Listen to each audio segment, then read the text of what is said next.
So mga tol, malungkot na balita po para sa ating mga Pinoy boxing fans sapagkat sa kakatapos lang po ng laban ni Marlon Tapales sa bansang Japan, kalaban ng Japanese na si Yukinori Uguni. Ang inaasahan po kasi ng karamihan na tatalunin lang ni Tapales si Uguni, kabaliktaran po ang nangyari. Tinalo po si Tapales ng sinasabing semi-retired na si Uguni via unanimous decision. Maganda naman po ang pinakita ni Tapales sa mga early rounds, pero pagdating po ng middle round mga tol, bumabawi na itong si Uguni. Lumulusot talaga yung mga suntok niya, lalong-lalo na yung mga body shot. May time pa nga po na nasasaktan si Tapales sa body shot ni Uguni. Marami nga po ang nagulat sa nangyari sa laban, na upset po kasi ni Uguni itong si Tapales. Dahil sa panalo ni Uguni, tiyak na makakapasok na po ito sa top ranking sa Super Bantam dahil tinalo po niya ang top rated na si Tapales. Umabanti na po ngayon ang record ni Uguni sa 24 wins, 4 losses and 3 draws, habang yan na po ang panglimang talo ni Tapales sa professional boxing career niya. Bumagsak na po ang record sa 41 wins and 5 losses. Dahil tapos na po ang laban ni Tapales, tutungo naman po tayo sa laban na inaabangan din ng mga Pinoy fans. Yan po ang laban ni Jimwell Pacquiao at Pedro Taduran. Magkasama po silang lalaban sa California. Lalabanan ni Jimwell Pacquiao ang bare knuckle fighter na si Derek Gates, habang dedepensahan naman po ni Pedro Taduran ang kanyang IBF minimum world title dito kay Gustavo Perez. Sa kakatapos nga lang po ng kanilang mga weigh-in,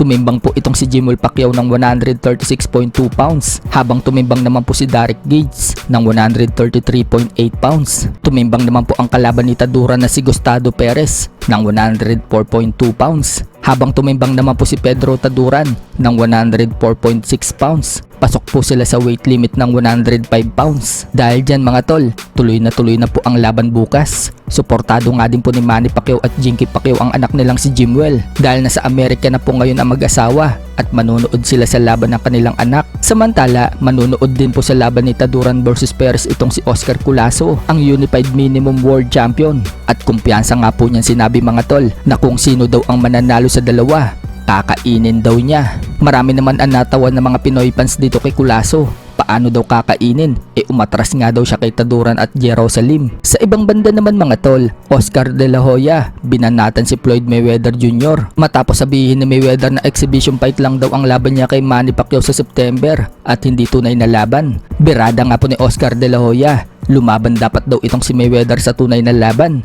Pinoprotektahan na naman daw nito ang kanyang 50-0 na record. Alam naman daw ng mga tao na may talo na siya. Maging nga daw yung tatay ni Mayweather, sinabing natalo daw itong si Mayweather Jr. sa laban nila. May rematch clause pa nga daw yung laban nila ni Mayweather ng 1 year. Pero ang ginawa daw na itong si Mayweather, nagretiro daw ng 1 year and 1 day.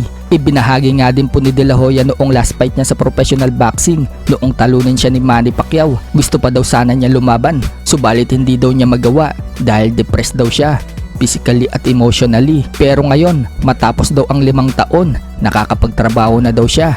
Marami na daw siyang nagagawa at ramdam daw niya masaya siya at peace. At alam daw ba ni Mayweather na ang taong peace ay delikado daw. Kaya daw niya lumaban sa King Kong kung gugustuhin daw niya at wasakin ito. Ayon kay Jake Paul, palag din daw siya.